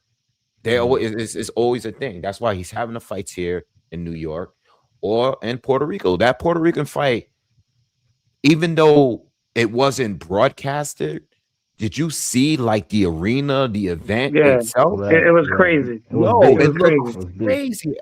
Yeah. Dude, it looked crazy out It was there. crazy. It looked like Yeah. something to go. It looked like the weekend in the event itself looked like it Yeah. was a good time.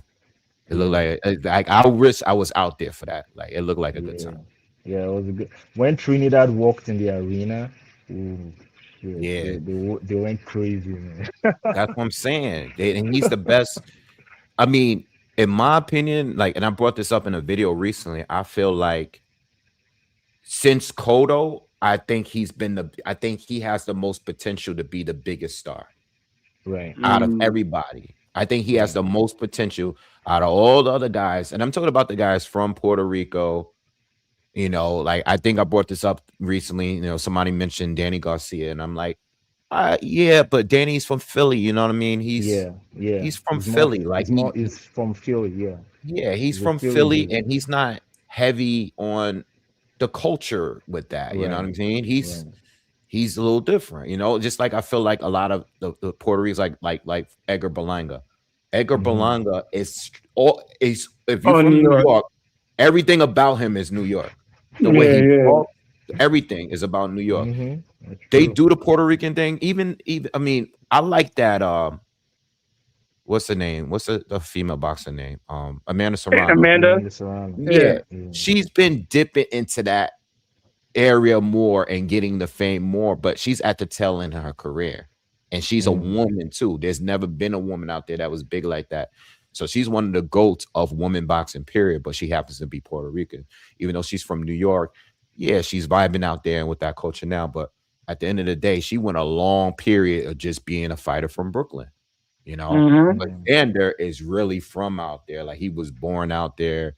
And I just think it is different. You know what I mean? It's just different with him. So I think he's the next big star. And I think Josh Kelly and him is gonna be next, you know. I think that's gonna be the next fight. Yeah, man. I think so too. Actually, it just seems that way. If the way they are moving Xander, and if they present a good offer to Josh, I don't know what Eddie and them are doing, but I think Mhm. that's likely looking to be. It's looking like it'll be next. Boots and Virgil just need to fight each other at this point. Like there's nowhere else to go. Even the zone really wants that fight. So I think they're going to announce it soon. I'm just being optimistic because that's something we need to see next. Yeah. Um, just switching to the big boys, the heavyweights. What do you think of Wardley versus Dubois? I mean, I don't have a pick right now. I don't. I'm gonna be honest with you. I was talking about it earlier, and I feel that it's one of those fights that I don't see it going to points Mm-hmm. because Triple D is too aggressive. You know, it's not going to go to points. Fabio can actually chill and box to the knockout. You know what I mean? Right. Triple D is coming straight at you. He's coming out with that Yeah. jab. Wardley's going to have an issue with that jab. All right. It's the exchanges where I kind of feel like I favor Wardley, because I think if Wardley catches him in the exchanges, Daniel might get knocked out. You know, I think Daniel wins by knockout early, or Triple D wins by knockout later. I like, when we're talking about rounds, I edge it for Daniel a little bit more. I think he's going to do a little bit more round by round by boxing, but I feel like Wardley might catch Daniel when in the exchanges. Like, they might throw both hooks, and I just feel like, you know, Wardley is going to catch him. But I also feel like, as good as Wardley's chin is, he hasn't fought a puncher like Triple D before. Yeah, no, Triple D he can punch. Yeah, like Triple D hits hard. So, you know, Wardley, again, I root for him for every fight. Like, I love his story. I like the fact that he ain't even been boxing that long and he's made it this far. But I feel like when someone cracks his chin at some point, it might change things forever for him. Yeah. I feel like Daniel's certain punches he can't take. Like, when I watch some of the fights, like, I feel like sometimes, like, when he gets into a shootout, like, there's certain punches that could make him, like, be like, oh, shoot, like, let me just try to survive. You know, like, I feel like, you know, it's like, there's just certain punches that you get punched in the eye, or you might just get punched a certain area in the nose that he just can't. He can't just, like, be like, all right, let me just suck it up and just keep it going. I feel like he'd be like, when he gets that certain punch, he'd be like, he panics a little bit. Yeah. And that's my downfall with him. That's why I can't bet on him all the time. You know what I'm saying? I wouldn't just bet on him all the time. Based on what you just said, when he fought Usyk, it's those punches that he completely can't see coming that really mess him up. But when Hrgović was landing the 1-2 over and over again, right hand, right cross, right cross. If you notice, Hrgović wasn't throwing nothing else. It was just boom, boom. And Daniel was, like, still coming forward. And I'm like, damn, that's crazy, because you would think, and I picked Hrgović. I was wrong on that one. I picked Hrgović. Hrgović was doing exactly what he normally do, but for whatever reason, Daniel he probably was turning to it. Like, I have to go back and watch that fight. He probably turning. He wasn't really feeling it like that. But I feel like you said, those punches that he don't see coming at all, it has a different effect on him. You know, it's gonna have a different effect. You know, yeah. So I mean, I don't know. It's a few things, though. It's a few things, because everybody beating him in a different way. Like, when we look at Joe Joyce, that hammer jab that he kept doing, he was like pop, pop, pop, pop, the whole time. And you can tell Daniel just kept disrupting everything he had going on. He couldn't deal with it. He couldn't deal with it. It was just doing too much damage, and then it messed up. He had that fracture and everything. And, you know, that was that. Usyk was like, he kept popping on with the shots he didn't see. He just kept popping, especially the knockout on the last fight. Yo, he did not see that left hand. That shit came. He, like, whipped it like this. I was disappointed, man. Yo, you was? Yeah, I was hurt, man. Because I was rooting for him. I was hurt, man. I don't really like Usyk, man. But he be winning. That knockout was crazy. I was hurt, man. I was going for him. You know, you know, the first thing is, first of all, they fought before, right? Usyk stopped him before going into that fight. Regardless of the controversy, Usyk stopped Dubois, right? And he stopped him with a shot he didn't see. He didn't see that jab coming. It was the same thing. So I knew, like, technically, from a technical point of view, Usyk already had his number going into that fight. Right. But then I didn't expect it to go the way it went. Like, that was crazy. Yeah, no, the way Triple D fell, it was looking like Tyson when he had lost, like, that one of the last fight when he was sitting on the ropes Yeah, Yeah, and he didn't yeah, even bother yeah. to get up. That's how Triple D looked. He Who was was just that? sitting there like, Yeah, it was yo, I'm crazy. yeah. done. Like, When he fought that cop, he just laid there in the rope. Kevin McBride. When Tyson fought Kevin McBride, I Was think it that was the Kevin? last time. Yeah. Yeah, it was. He just sat yeah, down on the it was rope just and over. Like he just like, I'm not even gonna try to get up. Like it's that. yeah, That's it. yeah. I think That was crazy. mental strength, you gotta go with Wardley, especially because he Hmm. hasn't Yeah. lost yet. Yeah, And there's so much more for him to go. Like Daniel, it's like he's been here a few times. We know how he's yeah, lost. You know what I mean? I gotta give him credit because he has shown some heart. Like when he fought Karen Lorena and was knocked down three hmm, times in the first round or so, hmm, he did come back and win. But that I've seen that fight multiple times. I thought that fight was weird. I don't yeah, know. For me, I don't want to go heavy into the conspiracy bag, but it's hmm, like Kevin Lorena dropped him early, and then after that, he did nothing else. Like he did right, nothing. Like after that, the second round, it was like, or the second or third round, it was like he just did nothing for the rest of the fight. And I was like, yeah, it's too early to be gassed. It's the right, second round. yeah, He just did nothing. It's just mm, it was strange how that fight ended. I remember yeah, calling it and I was like, yo, what's going on? He's just not gonna fight anymore. He hmm, just had this guy hurt, you know? yeah, yeah. I I don't mean, know. who knows, man? It could have been something underneath. We see Yeah, how but the I'm definitely leaning uh, towards Wardley for now, but at the end of the day, heavyweight boxing is anything that just happened, bro. Like it Anything just can happen. Yeah, yeah. anything can yeah, happen in you heavyweight know, boxing. like It we just put takes one Usyk, shot. yeah, and when we do pound for pounds and all of that, like we've been putting we've been keeping Usyk up there. But if you really think about it, there's a real reason why heavyweight Mhm. shouldn't be in it because it's Hmm. a different type of fighting. Like it's just, Yeah, anything can happen at any time. Like any moment. Yeah. heavyweights, they hit hard, upsets happen. Mm, It is what it is. yeah. Anybody I with a think chin as a heavyweight can get knocked out. fact, Mhm. fact. We've seen the I just best want to. get knocked I out. want to run. We could go back to the heavyweight, but Boxingwave. I know you be having You be when you be doing a lot of the when you be on the 140 division, right?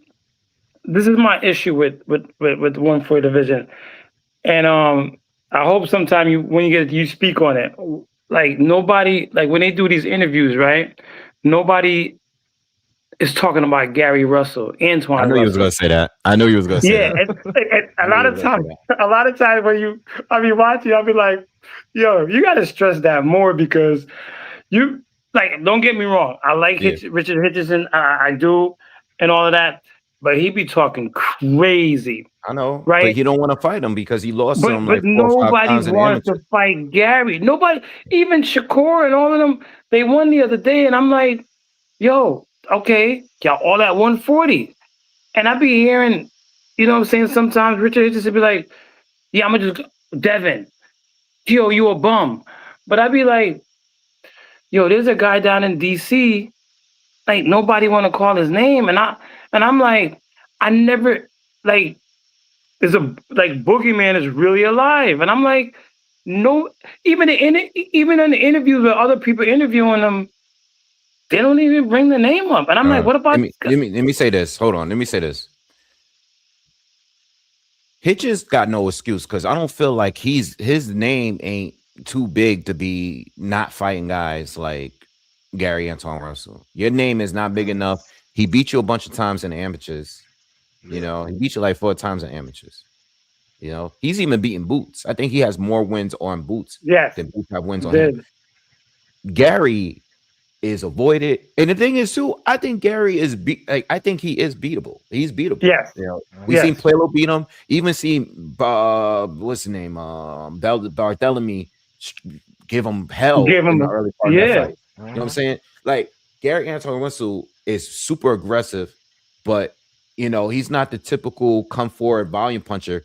He's very athletic. He's moving boom, boom, boom, boom. But he's like pop, pop, pop, pop. Like he's not a one punch knockout. He's just like strong and he's Yeah. aggressive and he throws a lot of Yeah. punches. Yeah. But these guys know like this is not the typical coming forward and being aggressive type of style. Gary is in and out, quick hands, and he's explosive with that it's volume. kind of like Sean Porter, but like Yes. the more like he's more Sharper. athletic. I think he's more athletic. Yeah, he's sharper, more athletic version of Yeah. Sean Porter. That style, I think Sean in the earlier years was more. I mean, look, when you see Gary fight the boxers, right? They be catching him, like, you know what I mean? Like they catch him and on his way in because he be charging, and Puello did great against him. You know what I mean? So it's not like he can't be beaten. I think there's styles out there that could beat him. You know, I think Hitchens do have some of the things to give him some trouble, but can he do it over 12 rounds? I don't know. I'm kind of favoring Gary to do it. I think Puello low key is a better fit for the aggressive fighters than Hitchens is. I didn't like Hitchens against what's the guy? Lemos. He's trash in that fight. Yeah. Like he was like the way Keyshawn, that's why I was so shocked at the way Keyshawn beat the guy overweight. Yeah, that was Keyshawn, this guy didn't even try to make weight. Yeah. You know, so Hitchens, he doing what he can. He is definitely trying to get a big fight, but I don't feel like he's trying to pick the styles, go after styles and the names that are more beneficial towards him and his style. You know, Gary's is not going to be a guy. Gary is unfortunately that guy that no one's going to just be signing up to fight unless they're trying to make it a name for themselves and they're on the way up. You know what I mean? Gary's that champion. You kind of want to leave, just like how Bachron recently was. Like, I mean, Josh Kelly exposed that, but he's like, yo, if I got to fight a champion, I'm going to fight these other three before I even go over there like that way. You know, for sure. He's a tougher fight. Well, it was great chatting with you guys. So, shout out Boxingwave. I'm gonna get on out of here too, guys. Yeah, man. I've been Appreciate watching you your guys, channel man. for a long time. So, big up. You always give us, great insights. I love your breakdowns. Great breakdown. Yeah, your show is popping, man. Thank you. I appreciate it, guys. Definitely great boxing channel. All right. As a matter of fact, Boxingwave, whenever you see that RDCRTNY, that's you. That's me. Okay. Okay, I see your name a lot. Yeah. I got you. All right, guys. Have a good night. Yo, all right, man. Good night, everybody in the chat. Good night. Take care. Have a good night.